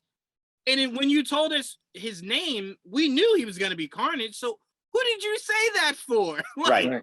Who was that line for? And that's the Yo Joe line was just horrible timing. That was just horrible timing to me. But saying, when I get out of here, there'll be it's like, bro, who was that for? We get it. Give it a rest, man. Give it a rest. Yeah. Now, with all that said, I'm still going to see the movies. It's not like I'm not. Whether I waste my money like we did Snake Eyes and go see it in the flicks, and I would do that if you gentlemen wanted to go. If I'm left to my own devices, I'm going to find it either through unscrupulous means or something, or some other way to watch it. Well, I will always tell you. I will always tell you, Pete. Me and Joel will always go see these movies. So if you guys want to tag along, I like the company, and that's the only reason. And I'm not one for going to the movies by myself, and never have been. Here's a nice little unique tidbit about me. I have yet to see Venom in one complete sitting. Okay, you didn't miss too much. No, I say this, Jaydee. Remember how I was just saying how Aquaman to me was all-time great just purely off of visuals. Okay. Venom to me was entertaining based off of the comic accurate points that it hit. The spaceship landing and Jameson's son being the actual pilot. I was like, okay, good. You got me there. That was the cartoon. No. I'm just saying you hitting on something that I know. And that's how they should have done it, by the way. Right. I agree with you on that. She-Venom. I love that. Never thought I'd see the day. I love that. So it just hit on a few things. I was just like, I like that. Now, I have a question here. Do we know yet if Venom 2 is R-rated or PG-13? No, I'm not. Because here's my biggest problem. Carnage is a fucking murderer. He is a straight up bloodthirsty serial killer. And to have him just not murdering people just with impunity, that's going to bother me. Like, you need to establish that Carnage is a psychopath. And they did that in the comics. And I'm not saying you need like Jason Voorhees level bloodthirsty gore. Mm-hmm. You don't need that. But you need to establish, much in the way that they did in the comics, where they still, even having to tackle the Comics Code Authority, they still got around that, but still managed to show Cletus Cassidy is a psychopath. Like, there was this scene, and I specifically remember Venom and Spider-Man dropped in, and this like girl who was waiting outside of a club was all in hysterics, and he's like, he just came down and did eeny, meeny, miny, mo, and then I don't know, whatever the girl's name was, the character, I think he just took Sarah's head and slammed her against the wall. And that's all it was like you saw a body against the wall and a stain on the bricks. And the bricks, they were colored like a brownish, so they didn't make it red, so it wasn't blood. It looked like it was like dried in, so they got away with it. That's what I need out of this movie. And I will like it a lot more. from this trailer, this last trailer that they gave us, he's killing a lot. Yeah? Whether right, I'll go watch it if you think I should. I mean, to me, I'll say this. They show him killing a lot. Whether it gives in any kind of blood, whether it's a stain or whether it's just you're supposed to assume he did it, I can't really tell from it. But I will say the one highlight of this trailer that everybody loved was you see Carnage in this church, and he's kind of like expanding himself. And Venom walks in and he just goes, "Oh shit, that's the red one." And he regresses back to Eddie, and Eddie's just like, "What the fuck are you doing? Come back." And he's just like, "Mm-mm." And then he's like, "What if I let you kill everybody here?" And he's like, "You promise?" He's like, "Yeah." And then you see him suit back up to Venom and then go to try to take on Carnage. It's hilarious, but again, it's not officially given a rating yet. So I don't know if they're still trying to figure out if R is where they want to go. But to me, why not? James Gunn just did it, and I would say there were really only 4 instances where that movie really needed to be rated R. They were good instances, though. No. Absolutely. Oh, absolutely. 2 of those instances, no. 2 of those instances, no. 100%. Not the dicks. Not the dicks. Oh, no. Yeah. Not the dicks at all. Not the dicks at all. I was like, come on. That was. I didn't even, you want to know what's funny, actually?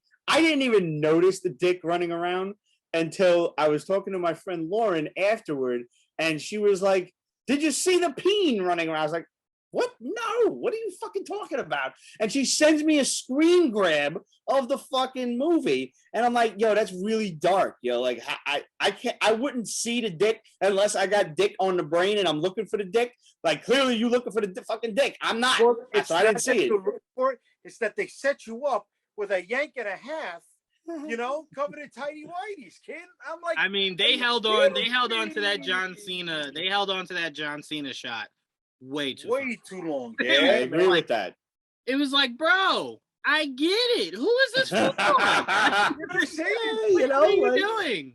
There's a lot of people that's for. Obviously not us, but there's a lot of people that's for. And you know, it's funny. Someone mentioned to me, they're like, well, they were fair. There was a shot of this lady with her boobs out.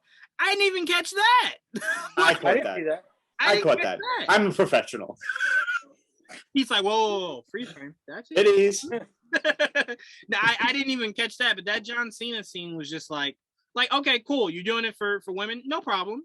But it was just you holding it for as long as you did, and then bringing light to it, and then showing. It was just like, all right, bro, we get it. This motherfucker just got out of a beer garden. He fucking stealing a goddamn bratwurst. God, he'll haunt my fucking dreams. You're welcome. I've had like 8 shots, so you're welcome. Oh my goodness, man. We did our review, and 2 of our reviewers were like, I didn't mind it at all. And I said, I respect that, but for me, trying to eat while watching that movie, it was just like, oh no. Don't be eating. Well, that's going in the garbage. I was having cereal when that popped up. I was like, fuck, man. I can't eat Cocoa Pebbles anymore. It's gonna associate with that shit. You know what I mean? Every time I eat Cocoa Pebbles, I'll be like, come on, man. Yeah, it was just like, all right, you guys can let go of this scene. Let go. One more thing for Vin Diesel to be jealous of. Right? Exactly. But no, all right, before we get out of here, I do want to say What If drops tomorrow. Yep. Yeah. 3 a.m. for most. Actually, it's like, it's technically Wednesday, 3 a.m. So it'll be tonight. My ass will be awake. Yep. I actually got to see the first 3 for What If. And no. I'm only saying it to say this. I'm just saying. Yeah. With all due respect and love. Yeah. Thanks for inviting us. Yeah, thanks for that fucking viewing party. Sorry, no, there was no viewing party. Clearly. I can't say it on air, but I'll talk about it in the group chat. But no, this show is as crazy as you would assume it's going to be. Awesome. They play in a sandbox of their own. They really do. It's fun. You guys will enjoy it. But I will tell you this. Brace yourself for Thursday. You have no idea what you're getting yourself into with Titans. You just don't. Everybody brace yourself. Really do. And Pete, I want you to message me the fucking second the end credits roll of that first episode. Okay. I said the same thing to Joel. I'm like, when you guys see it, you're just gonna be like, okay. All right. Okay. So Jay, like what this really comes down to is like you and me just gotta go camp out in front of Juwan's house whenever shit about You know to what drop. I'm saying, bro? Shit.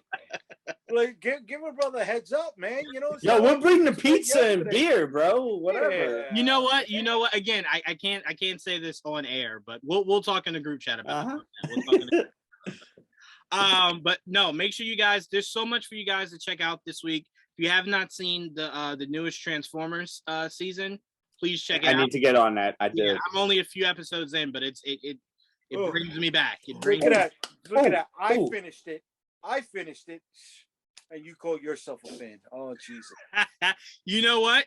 I will accept that with grace, Jaydee. I like the series, and I like how it tied all 3 chapters together. Yep. Really nice. Was this the end? This is supposed to be the end, yeah. Okay. Yeah. There's a possibility for a 4th, but they close it very nicely.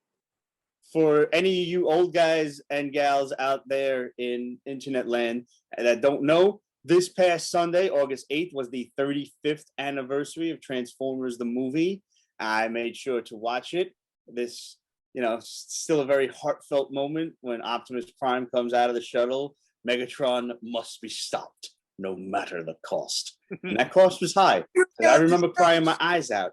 You got the power! Such a good song. Such a good song.